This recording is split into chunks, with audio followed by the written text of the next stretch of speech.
Olá, pessoal, sejam bem-vindos, nossos queridos estudantes, a mais uma aula de biologia.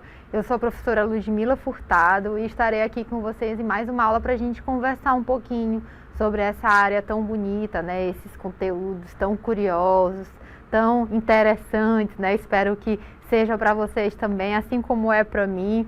E a gente tem tido uma conversa muito legal, bem objetiva e bem simples, para que a gente consiga introduzir esses conteúdos de biologia, tá? Para que vocês consigam entender, para que vocês consigam assimilar, tá? E a gente vai aos poucos, aumentando aí a complexidade, conversando um pouquinho mais sobre esses conteúdos, tá? Hoje nós vamos conversar sobre o sistema lineriano, por que nós chamamos algumas espécies de X, de Y, como nós chamamos essas espécies, e a importância de nós termos essas nomenclaturas na área da biologia. Então, para começarmos agora, nossa aula, dando início, então nós vamos falar um pouquinho sobre o que é a sistemática, que ela teve origem, a taxonomia a partir de Linneu, que foi um cientista. A gente vai já falar um pouquinho dele, a gente vai falar um pouquinho dessa sistemática, nessa sistematização que foi necessária no mundo, no mundo científico, para que a gente conseguisse identificar, as espécies, identificar os seres vivos de forma geral, seja planta, seja animal, seja porífero, seja peixe, enfim, todos os seres vivos. Então, a sistemática, ela facilita essa organização dos seres vivos para que nós, cientistas, nós, de forma geral, consigamos estudar, consigamos analisar os seres vivos, E vamos falar da classificação desse cientista, chamado de Linneu. Vamos falar também como essa nomenclatura, como ela é feita, que é a nomenclatura binomial de Linneu, tá? E vamos falar também sobre os táxons, que foi essa classificação feita, para que a gente conseguisse ter facilidade no estudo das diferentes espécies, de acordo com cada reino, de acordo com cada domínio. Então, para iniciar a nossa aula, pessoal, o que é a sistemática? Para que ela serve? A sistemática, ela é uma área da biologia, que ela estuda a diversidade dos seres vivos, classificando-as e compreendendo as relações evolutivas entre eles. Então, a sistemática, pessoal, é uma ciência que ela estuda de forma bem ampla, essa classificação, essa diversidade dos seres vivos, e dessa forma ela classifica esses seres vivos de acordo com várias características, que a gente vai observar, para que os cientistas, para que as pessoas de forma geral, não só os cientistas, não só os estudiosos, mas que nós conseguíssemos entendê-las, estudá-las e entendê-las, essas interações, tanto entre os seres vivos, quanto também a interação do próprio ser vivo com o ambiente, que ele vive, com o ambiente de forma geral, entender o nosso planeta Terra de forma mais organizada. A sistemática, pessoal, ela tem duas áreas principais, se assim a gente pode dividir. Mas lembrando, pessoal, que elas estão sempre muito correlacionadas, tá? A gente separa de uma forma conceitual para que vocês consigam compreender de forma mais simples, tá? Então, a sistemática, ela tem dentro da sua área também a chamada taxonomia. A taxonomia, pessoal, ela é um pouquinho mais antiga, e ela tem como objetivo agrupar os organismos de acordo com as suas características físicas, com as suas características morfológicas, comportamentais, suas características ecológicas. A taxonomia, pessoal, ela é um pouquinho mais antiga porque antigamente os cientistas, os estudiosos, eles classificavam os seres vivos de acordo com o que eles observavam, Então, com características macro, características que eles conseguiam observar a olho nu.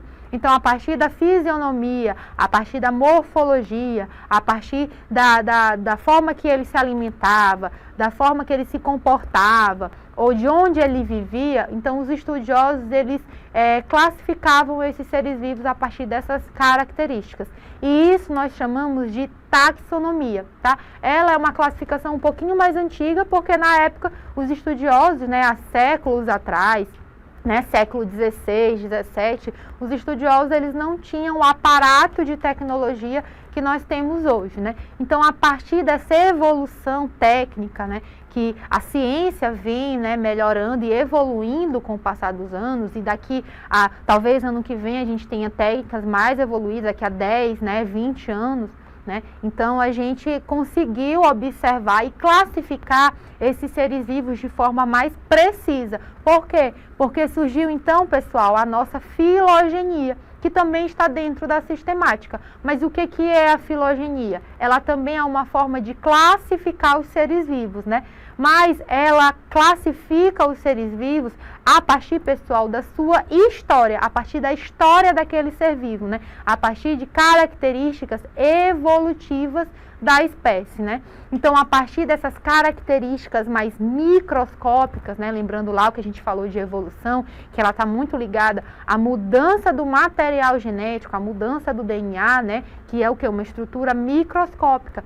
Então, a partir dessas modificações, a partir dessas mutações, por exemplo, né, a gente tem mudanças dessas características, né, que a gente chama de evolução, que com o passar dos anos, né, milhões, bilhões de anos, a gente tem essas adaptações evolutivas. Então, a filogenia, ao contrário da taxonomia, além dela observar as características macro, né, ela também estuda as características micro, né, as características evolutivas daqueles seres vivos. Então, a filogenia, hoje em dia, ela é considerada uma sistemática um pouquinho mais atual, né? Mas como eu falei para vocês, porque hoje nós temos um aparato técnico que consegue, que nos favorece a analisar de forma mais micro, né, as características dos seres vivos, não só a olho nu.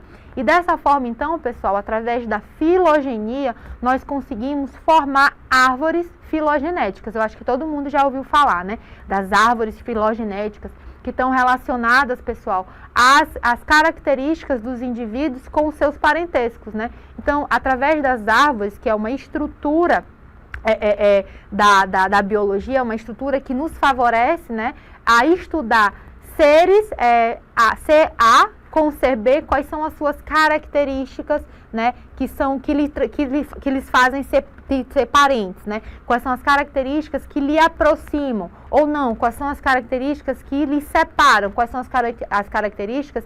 Não, eles são totalmente diferentes um do outro, né? Então, a filogenia, ela favorece essa análise, né? Quem é mais perto, geneticamente falando, de um ser vivo, né, X, de um ser vivo Y. Então, a partir da filogenética, a gente consegue construir as árvores filogenéticas, né, para que ocorra a comparação evolutiva dos seres vivos, a partir do primeiro ser vivo, lá na Terra primitiva, até os seres vivos mais complexos que a gente observa hoje no planeta Terra.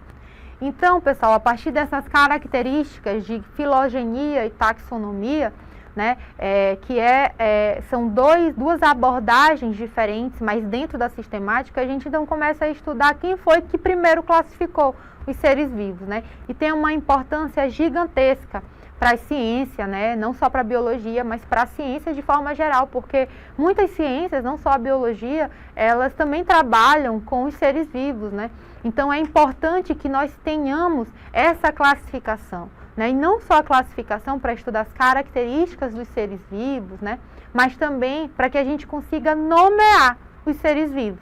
Por exemplo, o cachorro que a gente conhece aqui é o mesmo cachorro que tem, por exemplo, no Japão. Mas a gente não chama no Japão cachorro de cachorro, né? Lá tem outro nome, que em japonês eu não sei dizer. Mas, por exemplo, nos Estados Unidos, cachorro não é chamado de cachorro, é o mesmo animal, mas é chamado de dog, por exemplo, né?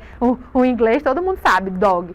Mas como é que, então, mundialmente falando, a gente conseguiria saber que o dog que ele está falando lá nos Estados Unidos é o cachorro que eu estou falando aqui no Brasil, né? Como se a gente não tivesse uma nomenclatura universal, nós teríamos problemas na hora de estudar, de comparar, de fazer procedimentos científicos com relação àquele ser vivo. Então, por isso, Linneu, né, conhecido como Linneu, ele separou e ele classificou. Ele, na verdade, foi o pai da taxonomia, né, porque ele teve essa grande ideia de nomear os seres vivos, de colocar regras para aquela nomenclatura dos seres vivos, como eu falei anteriormente. Inicialmente foi a partir da taxonomia, a partir do que o cientista, né, do que o estudioso, ele observava, né, de maneira macro, comportamento, a morfologia, os hábitos daquele ser vivo. Então, a partir daí, ele começou a classificar, então, e a nomear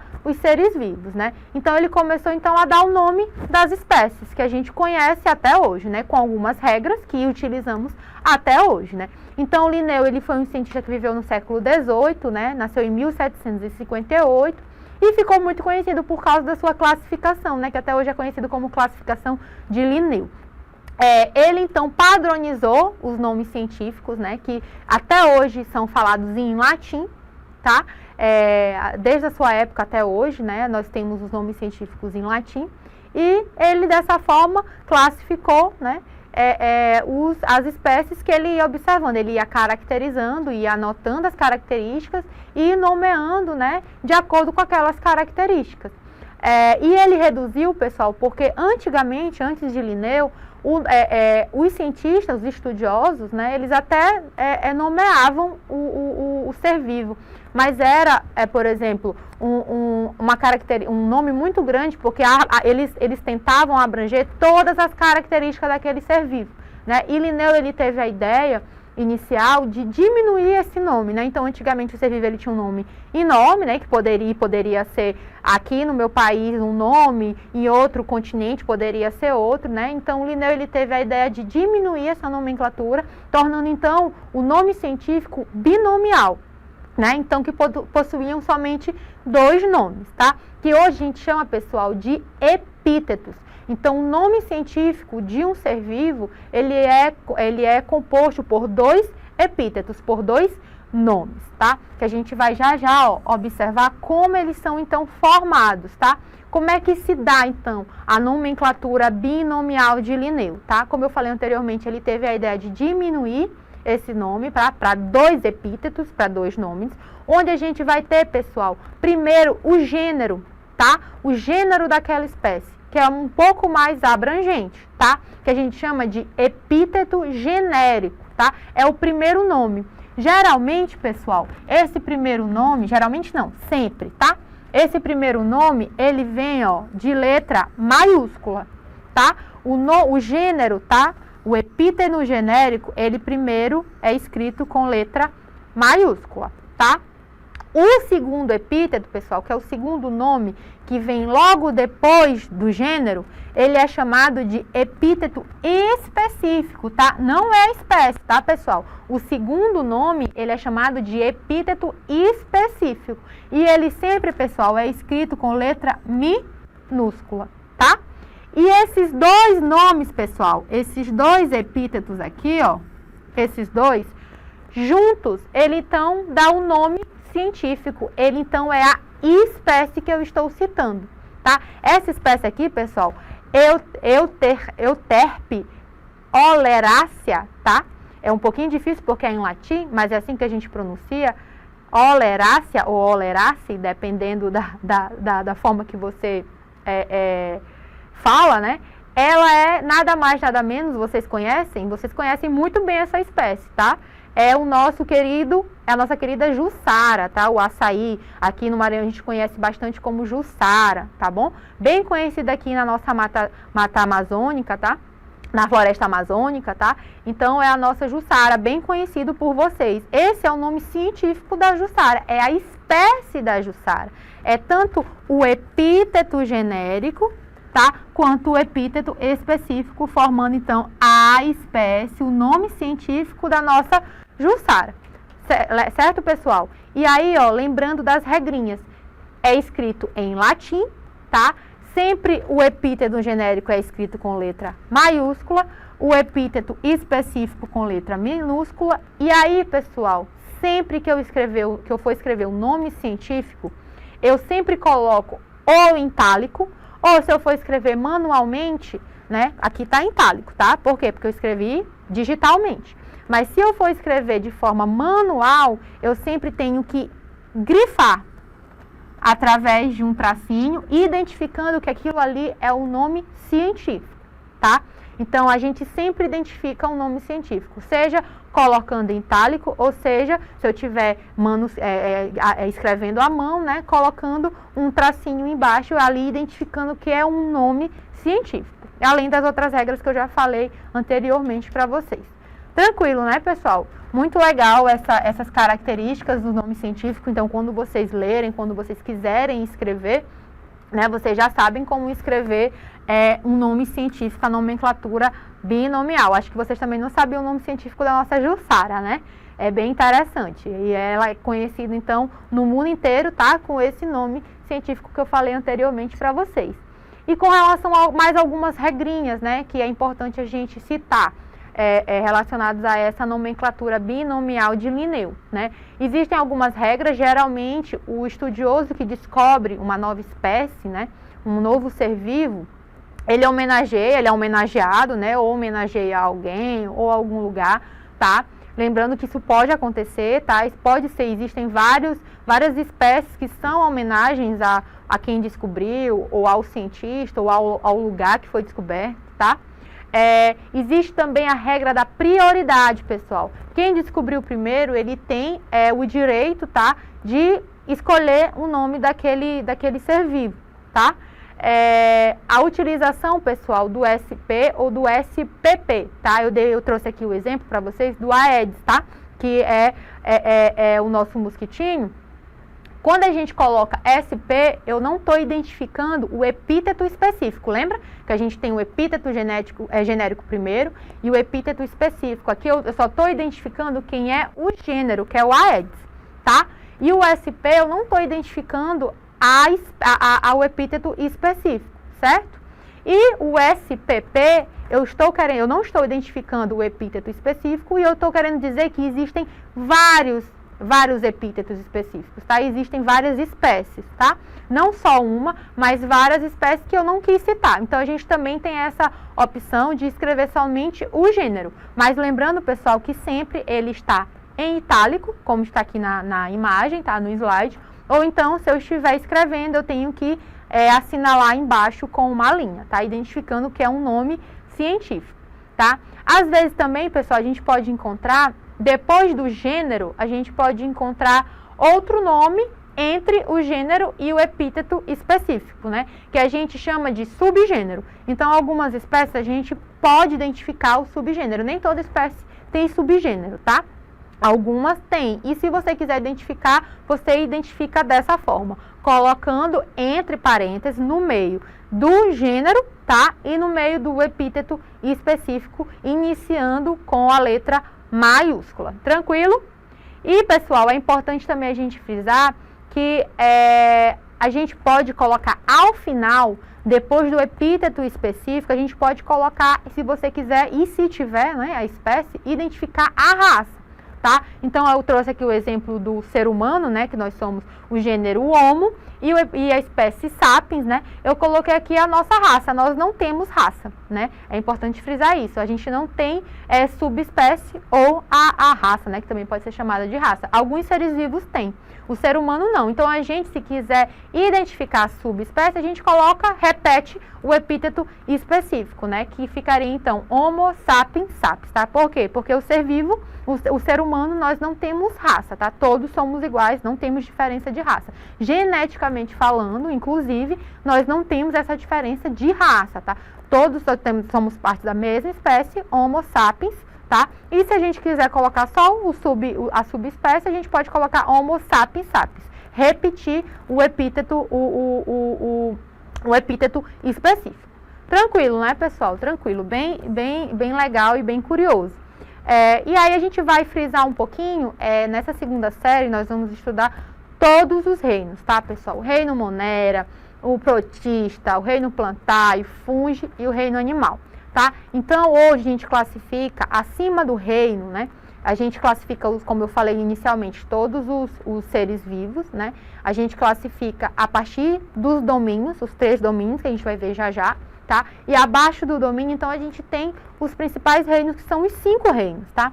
Abaixo dos reinos, nós temos o filo, abaixo do filo, nós temos as classes, abaixo da classe, a ordem, então, sucessivamente, família, gênero e espécie. Lembrando, pessoal, que quanto mais eu desço, né, então reino, filo, classe, quanto mais eu desço, mais específico eu consigo identificar aquela espécie, tá? Eu vou especificando aquela espécie. A gente vai ver aqui, ó, que vai ficar mais objetivo de vocês observarem, vai ser mais fácil de vocês observarem. Então, como por exemplo, eu coloquei aqui a nossa espécie. Como a gente classifica o ser humano, né? O ser humano, ele pertence ao domínio Eucária, tá? Que são os eucariontes. No reino Animalia, reino animal. Filo, cordata, por quê? Porque possuem notocorda. Classe mamália, porque nós possuímos mama, né? Os primatas, a ordem. A família Hominidae. Gênero Homo, né? Como eu falei anteriormente, o gênero Homo, epíteto genérico é Homo. E a espécie Homo sapiens, né? Lembrando que a espécie é composta por esses dois epítetos, né? Binomial, como foi dito por Linneu. Então, a nossa espécie é Homo sapiens. Esse é um exemplo, né, que eu trouxe para que vocês consigam visualizar a classificação como de um ser vivo, né? Como, por exemplo, o ser humano, que é a espécie Homo sapiens, tá? E, pessoal, esses são os 3 domínios, né? Os 3 domínios são o bactéria, o árquea e eucária, né? Lembrando que o domínio bactéria e o árquea são seres procariontes. São seres que são formados por células procariontes, as células que não têm núcleo, tá? São aquelas células mais simples. E já o eucária, como o nome já diz, são os seres que são formados por células eucariontes. E aí, o domínio eucária, pessoal, ele dá origem aos reinos protista, fungi, planta e animal, tá? E aí, o reino Monera, que é o reino das bactérias, pessoal, ele está dentro do domínio das bactérias. Tranquilo, né, pessoal? A gente vai falar sobre isso mais na frente de forma mais específica, tá? E vamos, então, fazer uma questãozinha para a gente assimilar tudo que aprendemos hoje, tá? Vamos fazer, então, a questão 1. Qual foi a principal inovação introduzida por Linneu em seu sistema de classificação dos seres vivos? Qual foi a principal inovação, pessoal? Letra A, a utilização de apenas um nome para cada espécie.